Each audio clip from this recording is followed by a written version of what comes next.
డెంటల్కి సంబంధించిన మరికొన్ని విశేషాలను తెలియజేయడానికి మనతో ఉన్నారు డాక్టర్ గారు. నమస్కారం అండి. నమస్కారం అండి. మరి ఈరోజు మాకు మా ప్రేక్షకులకి ఏ విధంగా మీరు అంటే ఏ విషయాలను చెప్పాలనుకుంటున్నారు డెంటల్కి సంబంధించి? మీరు ఏదడితే చెప్తాము. అంతే అంటారా? అంతే. అంటే ఇప్పుడు పళ్ళు కట్టించుకోవడం, పళ్ళు పెట్టించుకోవడం అంటుంటారు. అంటే ఏజ్డ్ వాళ్ళకేమో పళ్ళు అన్నీ ఊడిపోతే పెట్టిస్తూ ఉంటారు. చిన్నపిల్లలకేమో ఆల్రెడీ ఆటోమేటిక్గా కొంత ఏజ్లో ఊడిపోతూ ఉంటాయి, వస్తూ ఉంటాయి. అట్లాంటప్పుడు ఎటువంటి వాళ్ళు పళ్ళు పెట్టించుకోవడం, కట్టించుకోవడం ఉంటాయి, ఆ వివరాలన్నీ మాకు తెలియజేస్తారా? పళ్ళు పెట్టుకోవడం అనేది రెండు రకాలుగా ఉంటుంది. కొన్నిసార్లు రూట్ కెనాల్ ట్రీట్మెంట్ అని చేస్తాము, వేరు చికిత్స అంటాము. అప్పుడు కూడా మనము క్యాప్ అనేది పెట్టాలి, క్రౌన్ కానీ క్యాప్ కానీ అంటాము మన దాంట్లో. సో క్యాప్ అంటే ఏంది, చాలామంది డౌట్ ఏంటంటే రూట్ కెనాల్ అయిపోయినాక క్యాప్ ఎందుకు పెట్టాలి, ఫస్ట్ క్వశ్చన్ అది ఉంటుంది. అసలు అవసరమా? సో ఖచ్చితంగా క్యాప్ పెట్టాలని అడిగితే, ఎందుకు అంటే రూట్ కెనాల్ చేయడమే ఆ ఒక పంటికి ప్రాబ్లం ఉందని చేస్తున్నాము. అంటే ఎప్పుడైతే ఆ పల్ప్కి మన ప్రాబ్లం వెళ్తుందో ఆర్ ఇన్ఫెక్షన్ వెళ్తుందో, అంటే క్యావిటీ అంటే పిప్పి పళ్ళు వల్ల వెళ్తుందో, లేదా కింద పడినప్పుడు పళ్ళు ఇరిగిపోతాయి, ఆ ఇరిగినప్పుడు కూడా మనకి పల్ప్ అనేది తగిలినప్పుడు కూడా మనకు ఆ నొప్పి అనేది కానీ ఉంటుంది. సో రూట్ కెనాల్ చేస్తున్నామంటేనే ఒక ఇన్ఫెక్షన్ ఉందనే చేస్తాం ఆ పర్టిక్యులర్ టూత్కి. సో దానివల్ల ఏంటంటే ఆ ఒక పంటికి మీకు బ్లడ్ సప్లై కానివ్వండి, నర్వ్ సప్లై కానివ్వండి ఏది ఉండదు. It's like dead tooth basically. మనకి ఎండిపోయిన గడ్డి ఎలా ఉంటుంది, ఇలా అంటే పంట ఇరిగిపోతుంది. సో పళ్ళు కూడా అలా ఇరిగే అవకాశాలు ఉంటుంది. అంటే ఇప్పుడు సపోజ్ నేను చాలా జాగ్రత్తగా ఉంటాను, అది గట్టిగా ఏం తినను అని కొందరు అంటారు. కానీ మీరు అన్నం తినేటప్పుడు చిన్న రాయి అడ్డం వచ్చినా కూడా పళ్ళు ఇలా పగిలిపోయే అవకాశం ఉంటుంది. సో టు అవాయిడ్ దట్ మనం క్యాప్ అనేది పెట్టాలి after every root canal. So కొందరు లక్కీగా సేవ్ కావచ్చు కానీ, బట్ ఆ పళ్ళు పగిలిపోతే అప్పుడు పళ్ళు పీకాల్సిందే ఉంటుంది, నెక్స్ట్ ఆల్టర్నేటివ్ అంటూ ఏది ఉండదు. సో మనకి ఇక హెల్మెట్ పెట్టుకుంటాం ప్రొటెక్టివ్, అలానే ఈ క్యాప్ పెట్టడం వల్ల ఆ పంటికి మళ్ళీ మీకు ప్రాబ్లం రాకుండా యాజ్ యూజువల్గా నార్మల్గా తినడానికి అవకాశం అని ఉంటుంది. ఇది ఒక రకమైన పళ్ళు పెట్టడము. అంటే మనకు ఉండే పంటికి ఒక సింగిల్ క్యాప్ అని వేసుకుంటాము.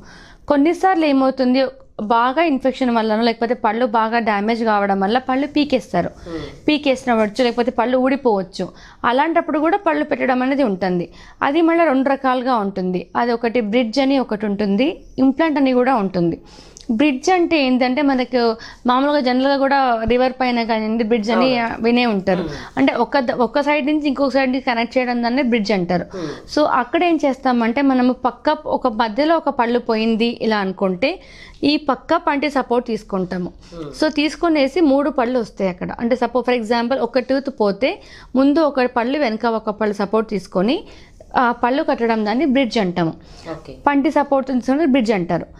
అలా కాకుండా కొందరు ఏమవుతుంది, అప్పుడు మంచిగా ఉండే పళ్ళని ఎందుకు అరగతీయాలి, మంచిగా ఉండే పళ్ళని ఎందుకు డ్యామేజ్ చేయాలి అంటే ఇంప్లాంట్ అని వెళ్తాము. ఇంప్లాంట్ అంటే ఏంటంటే nothing but placing an artificial root form. మనకు నార్మల్గా యాక్చువల్లీ డెంటిస్ట్గా I should not use the word screw లాగా అని పేషెంట్ సైడ్ నుంచి చెప్తూ ఉంటారు. బట్ టు బీ ఫ్రాంక్ అది చూడడానికి అలానే ఉంటుంది. బట్ మనం చెప్పడం మాటకు placing artificial root form is called and implant. అప్పుడు ఎక్కడ పెడతాము ఆ ఇంప్లాంట్ అనేది, బోన్లో పెడతాము. ఎక్కడైతే పళ్ళు ఉండదో ఆ ప్లేస్లో, అంటే పళ్ళు తీసినప్పుడు ఊడిపోయినప్పుడు ఆ వేరు సమేతంగా ఊడిపోయింది. సో ఆ వేరుని కనుక పెట్టడం అనేది ఇంప్లాంట్ యాక్చువల్లీ. ఆ వేరు పైన వచ్చే క్యాప్ని మళ్ళీ ఒకటే సింగిల్గా పెట్టేసుకోవచ్చు. ఇది ఒక రకం ఉంటుంది. కొంతమందికి అన్ని పళ్ళు ఊడిపోయి ఉంటాయి, అసలు ఏ పళ్ళు లేదనుకోండి, అప్పుడు డెంచర్స్ అని కూడా ఉంటుంది. డెంచర్స్లో కూడా మళ్ళీ రకరకాలు ఉంటాయి. అంటే క్వాలిటీ వైజ్ ఉంటుంది యాక్చువల్గా. సో టీత్ సైజ్ బట్టి లేకపోతే క్వాలిటీ బట్టి ఉంటుంది. ఫ్లెక్సిబుల్ డెంచెస్ అని ఉంటాయి, బీపీఎస్ అని ఉంటాయి, రకరకాల డెంచెస్ కూడా ఉంటాయి. అందరూ ఇంప్లాంట్కి వెళ్ళారు, అందరూ బ్రిడ్జ్కి వెళ్ళారు. సో వాళ్ళకి కొందరికి రిమూవబుల్ డెంచెస్ అని కూడా ఉంటుంది, అది కూడా చేసుకోవచ్చు. అది మెటల్ అని ఉంటుంది, నాన్ మెటాలిక్లో చేసుకోవచ్చు. లేదంటే కంప్లీట్ డెంచెస్ కూడా పెట్టుకుంటారు.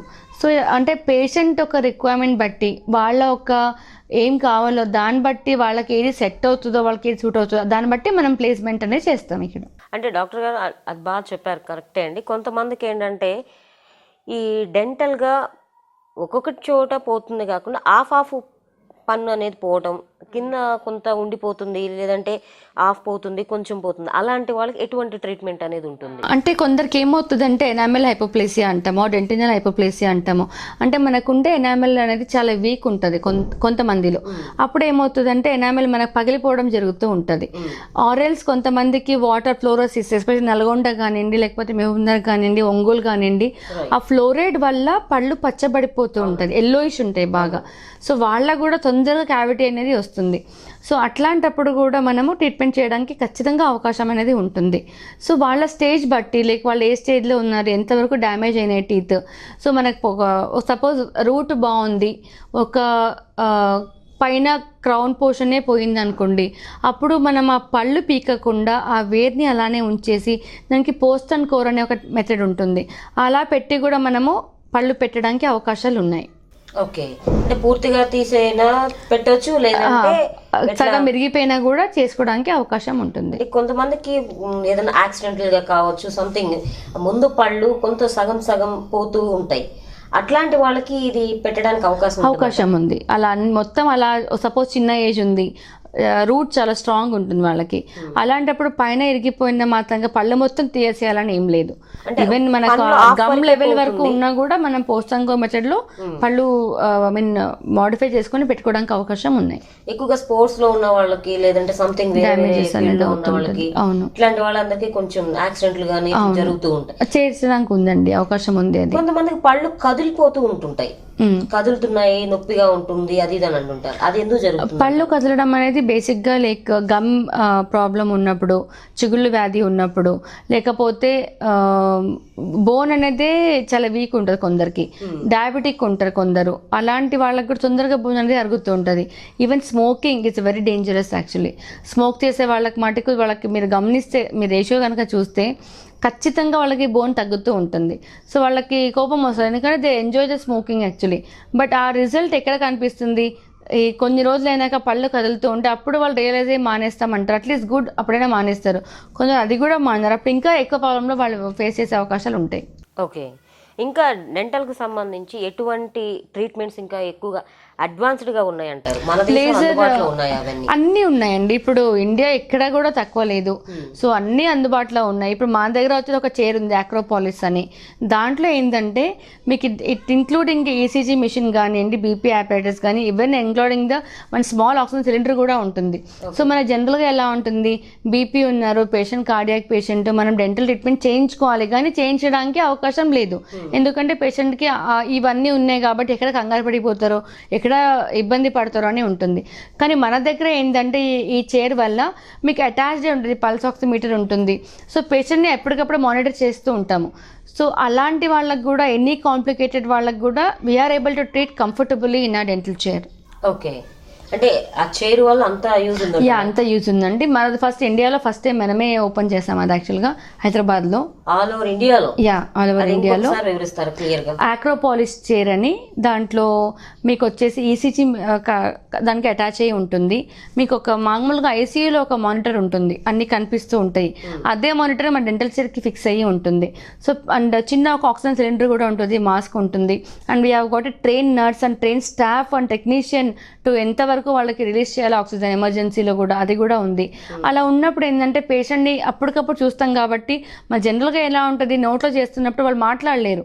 సో వాళ్ళకి హార్ట్ ప్రాబ్లం ఏదైనా ఉండా, ఈసీజీ ఫ్లక్చుయేషన్స్ ఉన్నా కూడా మనం కంటిన్యూ చేస్తూ పోతాము.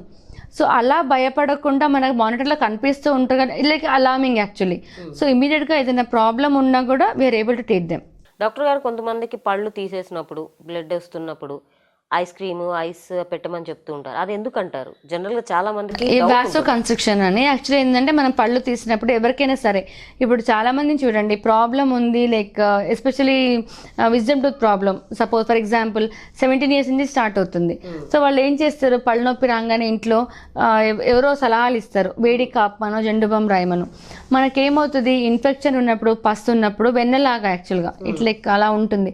మనకు అది వేడి చేస్తే ఏమవుతుంది, కరిగిపోతుంది అవుతుంది. సో పసు కూడా మనం వేడి కాపినప్పుడు ఇంత ఉండేది ఇంత అయిపోయి ఇంత గడ్డపై ఇంత గడ్డ అవుతుంది.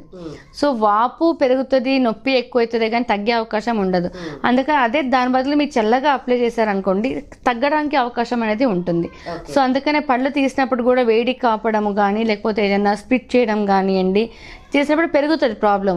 అలా కాకుండా మీరు బ్లడ్ వెల్స్ కన్సిస్ట్ అవుతుంది చల్లగా ఐస్ కాపడము. సో కంపల్సరీగా ఐస్ క్రీమ్ తినమనే చెప్తాం యాక్చువల్గా. ఒకవేళ డయాబెటిక్ ఉండే వాళ్ళకి వాళ్ళు స్వీట్ తినొద్దు కాబట్టి చల్లటి పాలు కానీ చల్లటి వాటర్ కానీ ఫ్రిడ్జ్లో ఉండి తాగమని చెప్తాం వాళ్ళకి. యాక్చువల్గా కూల్ వాటర్ అనేది అవాయిడ్ చేయమని చెప్తూ ఉంటారు నార్మల్గా అయితే. యా, బట్ డెంటల్లో మటుకు కూల్ అనేది తీసుకోవాలి. వేడి ఎప్పటికైనా డేంజరస్. డెంటల్లో అదొక్కటి గుర్తుపెట్టుకోండి. మీరైనా ఎవరైనా సరే మీకు ఎంత వేడి ఎక్కువ తాగుతుంటే అంత ప్రాబ్లం మీరు ఇన్వైట్ చేస్తున్నట్టే ఉంటారు. సో బాగా వేడి కాకుండా బాగా చల్లగా నార్మల్గా ఎప్పుడు నార్మల్గా రూమ్ టెంపరేచర్గా ఉంటే ఎప్పటికైనా మంచిది. అంటే చాలా వరకు ఫ్రిడ్జ్ వాటర్ అవాయిడ్ చేయండి అని ఈ మధ్య చెప్తాను. అవునవును, ఫ్రిడ్జ్ వాటర్ అంటే చల్లగా ఉంటుంది బేసిక్గా. మనకు నార్మల్ అనగా ఏంటంటే నార్మల్ వాటర్ అంతకుముందు కుండలో వాటర్ తాగేవాళ్ళం, ఏ జబ్బులు లేవు, ఏ ప్రాబ్లం లేవు. ఇప్పుడు ఈ కొత్తగా అన్ని వచ్చి కొత్త ప్రాబ్లంలో కూడా మనం ఇన్వైట్ చేస్తూ ఉన్నాము. థ్యాంక్ యూ డాక్టర్ గారు, థ్యాంక్ యూ సో మచ్. చాలా చక్కగా వివరించారండి మాకు ఈ డెంటల్ సమస్యలకు సంబంధించి. మరిన్ని వివరాలు మరొక ఎపిసోడ్లో మళ్ళీ కలుసుకుందామండి. మరి ఈ వీడియో కనుక మీకు నచ్చినట్లయితే లైక్ చేయండి, షేర్ చేయండి, సబ్స్క్రైబ్ చేయండి. ఈ వీడియో కానీ మీకు నచ్చినట్లయితే లైక్ చేయండి, షేర్ చేయండి, మీ అభిప్రాయాన్ని కామెంట్ రూపంలో తెలియజేయండి. అలాగే మరిన్ని వీడియోస్ కోసం మా ఛానల్ను సబ్స్క్రైబ్ చేసుకోండి.